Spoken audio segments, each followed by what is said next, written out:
दोस्तों, हमारा शरीर सिर्फ एक मिट्टी का पुतला है। फिर क्यों हम नहीं समझ पाते कि इस संसार में जो आया है उसे एक दिन अवश्य जाना है।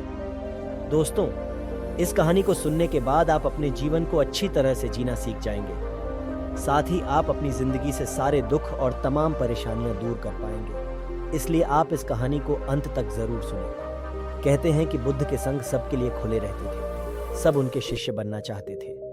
कुछ लोगों को बुद्ध सीधे अपने संग में शामिल कर लेते थे, तो कुछ को कहते थे कि तुम्हें एक दिन और रात के लिए शमशान में जाकर रहना होगा। इसी प्रकार एक व्यक्ति बुद्ध के पास आया और कहा कि मुझे अपना शिष्य बना लीजिए। बुद्ध ने उस व्यक्ति से कहा कि तुम्हें मेरा शिष्य बनने के लिए एक दिन और रात को शमशान में बिताना होगा और तुम वहां जो भी सीखोगे मुझे आकर बताना होगा।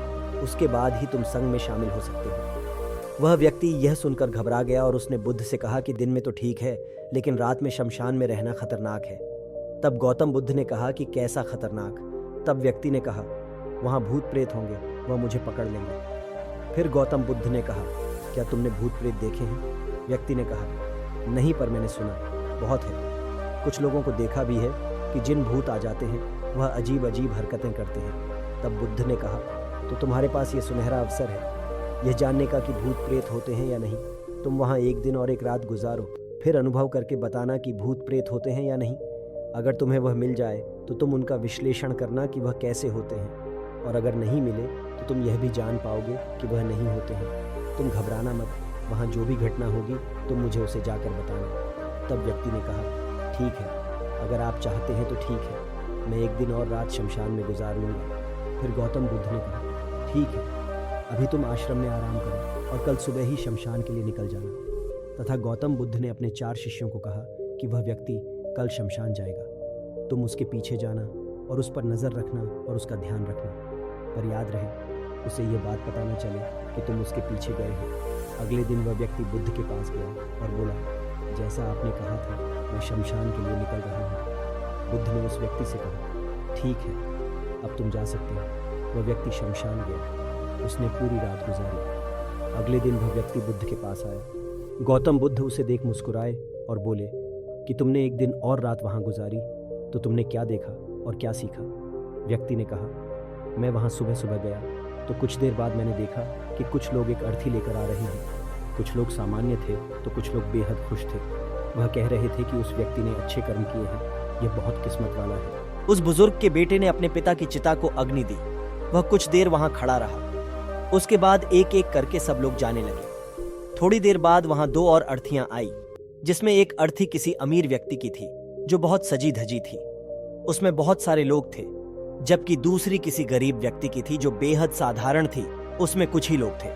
अमीर व्यक्ति की चिता चंदन की लकड़ी पर जलाई गई, जबकि गरीब व्यक्ति की साधारण लकड़ी से जलाई गई। पहले अमीर व्यक्ति की चिता को जलाया गया क्योंकि वह अमीर था, जबकि बाद में गरीब व्यक्ति की थोड़ी देर बाद दोनों व्यक्ति की चिता को जला दिया गया। उसके बाद सभी लोग वहां से चले गए, लेकिन मैं वहीं खड़ा उसे देखता रहा। गौतम बुद्ध ने कहा, तुमने उनकी चिता को देखकर समझा?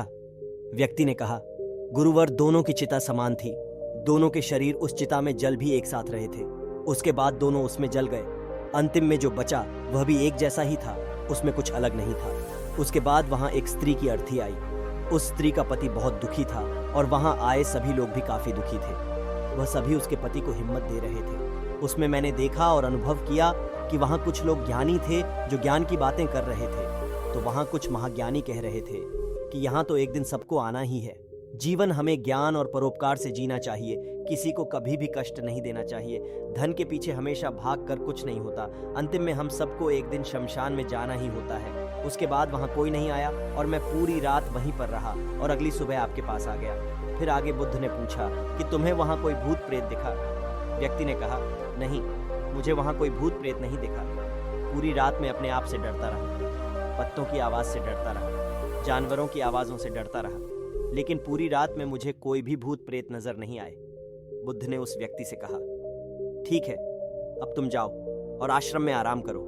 कल फिर एक दिन और पूरी रात तुम्हें शमशान में बिताना होगा। वह व्यक्ति यह सुनकर बोला कि आप कैसी बातें कर रहे हैं? आपके कहने पर आज मैं एक दिन और रात वहां पर रुका। वह समय मैं कैसे काटा है मैं ही जानता। अब मैं दोबारा वहां नहीं जाऊंगा। गौतम बुद्ध ने शांत स्वर में कहा, देखो वत्स, जो खास चीज तुम्हें वहां जाकर मिलनी है वह तुम्हें अभी तक नहीं मिली है। तुम एक दिन और एक रात वहां रुको, तुम्हें वह अवश्य मिल जाएगी। व्यक्ति कहता है, ठीक है, मैं आपके कहने से एक बार और चला जाता हूँ। यह कहकर वह व्यक्ति आश्रम में आराम करने लगा। अगले दिन वह व्यक्ति फिर से बुद्ध का आशीर्वाद लेकर वहां से शमशान के लिए चला गया। एक दिन और रात बिताकर वह अगले दिन फिर बुद्ध के पास आया। गौतम बुद्ध ने पूछा, वत्स, क्या तुम्हें वह चीज मिली? व्यक्ति ने कहा, हाँ, मुझे वह चीज मिल गई। तब गौतम बुद्ध ने पूछा, तो बताओ वत्स, तुम्हें वहां क्या मिला? व्यक्ति ने कहा, मैंने वहां देखा कि कुछ लोग शाम को मुझे अर्थी पर लेकर आ रहे हैं। मेरे पीछे कुछ लोग चल रहे हैं और मुझे 4 कंधों पर उठा रखा है। मेरे पिता आगे आगे चल रहे हैं। कुछ लोग मेरे ऊपर फूल फेंक रहे हैं और मेरे कुछ रिश्तेदार मेरे पीछे चल रहे हैं। वह लोग बहुत दुखी है और मेरे पिता और भाई भी बहुत दुखी है। कुछ उन्हें में से दुखी होने का नाटक कर रहे हैं तो कुछ लोग मेरे पिता को हिम्मत दे रहे हैं। वहीं दूर खड़ा मेरा भाई बहुत दुखी है। कुछ लोग उसे हिम्मत देकर बोल रहे हैं कि तुम ही अब सबके इकलौते वारिस हो, तो कुछ लोग कह रहे हैं कि यह गलत हुआ। वह लड़का तो अभी जवान था, अभी तो उसने कुछ देखा भी नहीं था और उसके साथ ऐसी घटना हो गई। तभी मुझे अर्थी पर लेटा दिया गया और सारा क्रियाकर्म किया जाने लगा। मैं यह सब अर्थी पर लेटे लेटे देख रहा था। मैंने उस अर्थी से उठना चाहा, लेकिन मैं उठ नहीं सका। मैं सांस लेना चाहता था, लेकिन सांस नहीं ले पा रहा था, क्योंकि मेरे अंदर सांस नहीं थी। मैं अपने पिता को गले लगाना चाहता था, लेकिन मैं उठ नहीं सकता था। मैं अपने भाई को गले लगाना चाहता था, उसे कहना चाहता था कि तुम माता पिता का ध्यान रखना, लेकिन मैं बस लेटा देख रहा था, कुछ कर नहीं सकता था। उसके बाद मेरी चिता पर लकड़ियां सजाई जा रही थी। मेरा मुंह भी ढक दिया गया। मुझे अब उस चादर के पर कुछ नहीं दिखाई दे रहा था। फिर उसके बाद मुझे गर्मी महसूस होने लगी।